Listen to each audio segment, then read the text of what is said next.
Hello everyone, and welcome to our first online ECFE. I've never done this before, but I've done it with my first graders, so we're just gonna do the best we can. But I'm Mrs. Estey. I do teach first grade at Washington School in Hibbing, but I also was the Monday night teacher for ECFE. So what I've done is I've created a bunch of videos with the help of my mom, who was a first grade teacher in the district for a long time. And these are just videos that they give you ideas as parents of getting your child to be interactive, work with numbers, work with letters, listen to books in different ways that you might not have thought of, and just different ideas to help get them ready for if they're going to go to preschool or kindergarten. So it's just different ideas. I try to incorporate things you have already around your house. Sometimes you might want to watch this early or before you do something with your child, or maybe you just want to watch me and then you go do it with your child and not have your child do it with you.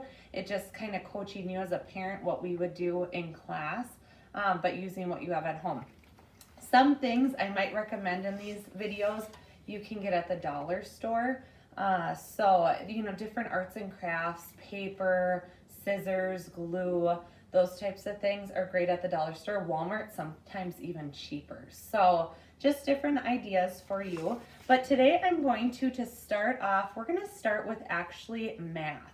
So more number type ideas. So I have a few ideas for you to do at home with your child. And the first thing is to go on like a scavenger hunt around your house and collecting different items. So I had put down you could collect just small things, or you could just collect big things. You can gauge, you could say, I like to tell my first graders, small would be something that fits in the palm of your hand. Something that's big does not fit in your hand. And then what you could do is if you collected both, you can sort those things. Here are small things, here are big things. Another thing that's fun to sort that most houses have is building blocks, or for example, Legos. So many different ways you can sort. Obviously, the easiest one for your child is going to be by colors, and they can sit and sort their colors out. Just give them a little bag. I wouldn't give them a whole big box. That might be overwhelming. I would do a little bag of them like this. It's not as overwhelming and you won't have as much frustration. Or if you get a little bit older, some of those 3-4-year-olds, you can go by how many little dots on the top, so they could start counting. So that's another option. So since these have 6 little dots on the top, this is the pile for 6. This one only has 4, so this goes in its own pile. This is a little more advanced. Even if you had Duplos and just regular Legos, you could sit and sort those. Those are a lot more obvious for our little 2-year-olds. Even late ones, I mean, that's pushing it, but it's an idea. Another fun one that kids really like to do, but you definitely have to be watching them, is using money. Now, I have my money that I use with my math curriculum, so it's not real. But sorting these, now it is not easy. You might just want to start with sorting pennies and the other coins because they're colors. Because once you get into the dimes, nickels, and quarters, as we all know as adults, it goes off of that you can look at the quarter and see who's on it. But comparing the sizes, if you line them up, if you want to come in, Mom, and show them how if you line them up smallest to biggest, that's going to help them with comparing them. So they can bring, nope, that doesn't match. Nope, that's not the same size. Yes, that's the same size. Or if you want to turn them all to be face up, that's going to be a little bit easier for them as long as the faces match. Now with the coins changing. But, oh, that matches. Does that match? No. And that's going to help them be successful. Another fun, fine motor one with coins and your Legos too, of course, is just having your child see how many, whether they use the same coin or they change it up, how many coins can they stack. And they're going to start to find out as they do it a couple times. They start to get frustrated. Talk them through. It's okay if it fell. That's super important. Those are skills they really need for school. But to try again, don't give up. And they're gonna start by just stacking them, and they're gonna be all over.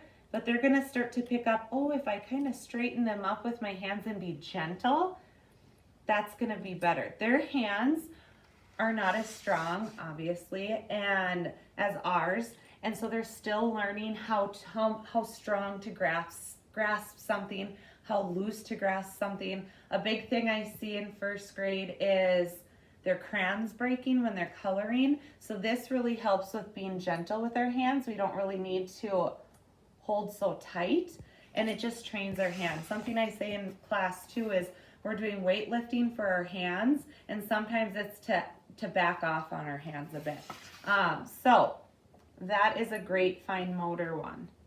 The other best thing you can do for fine motor is simply coloring. Taking your time, really checking their grip. Try to start, we don't want them holding the crayon as they're getting into the 3 and 4. We don't want to see this, more like a pencil, holding it and coloring and showing them how to color softly, where they don't have to push so hard. Their hand gets so tired and the crayons break and frustration really comes out. So those are different fine motor skills you can do with the math stuff and with coloring. And then the last math one I have for you today is most people have cards. I got these from Walmart, but you can get them, you check your junk drawer.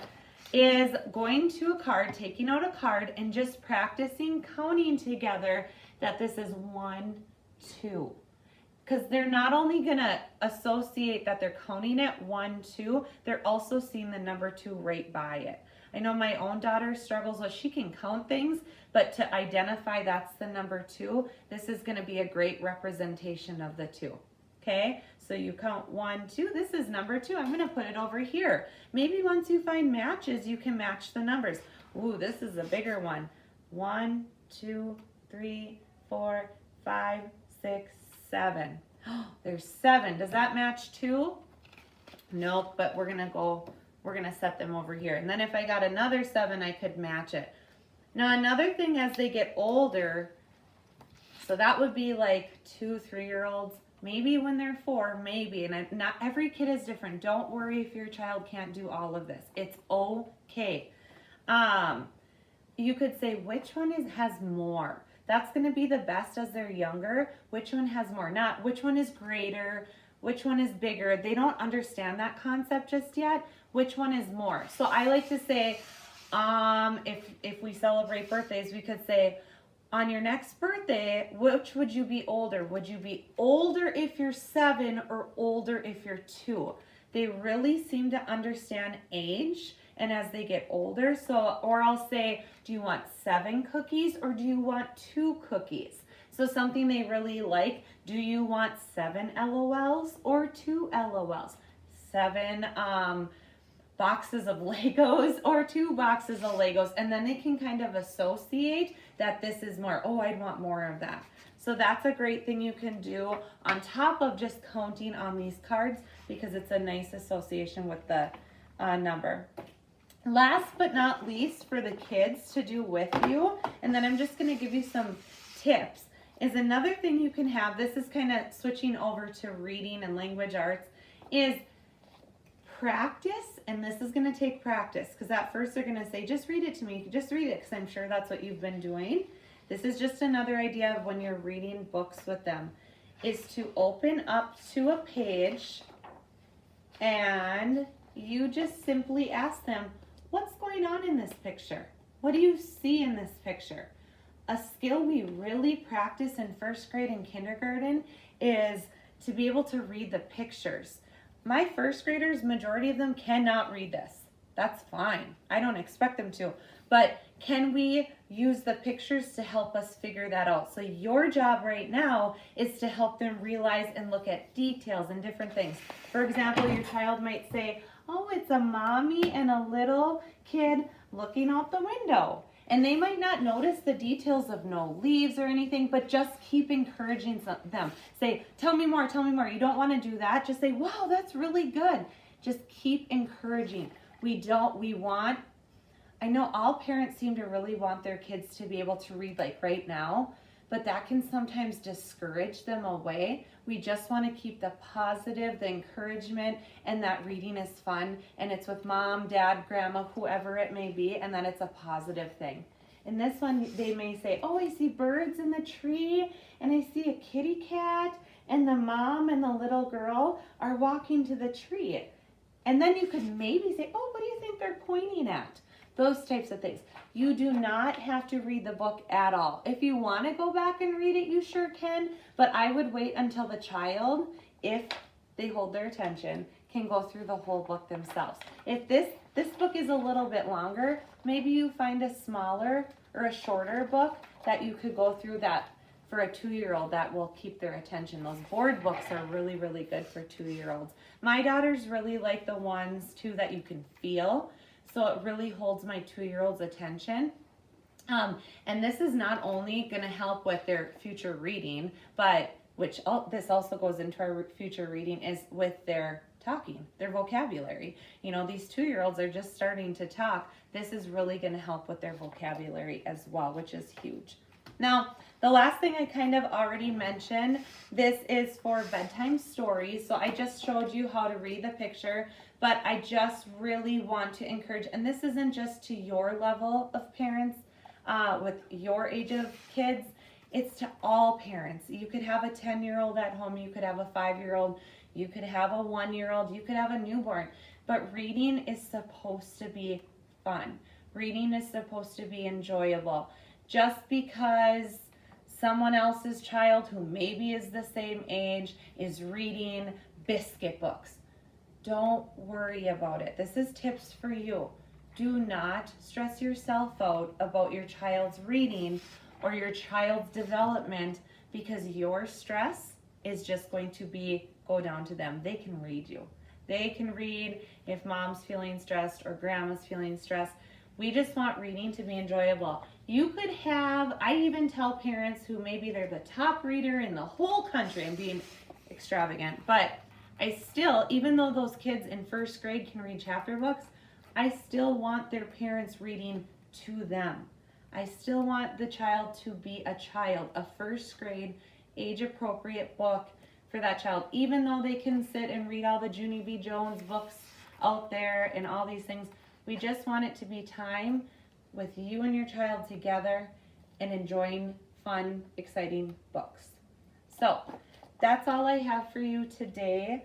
I'm so happy you tuned in. Thank you for bearing with me. This was my first one. Hopefully you got something out of it, some good tips, and I will see you later.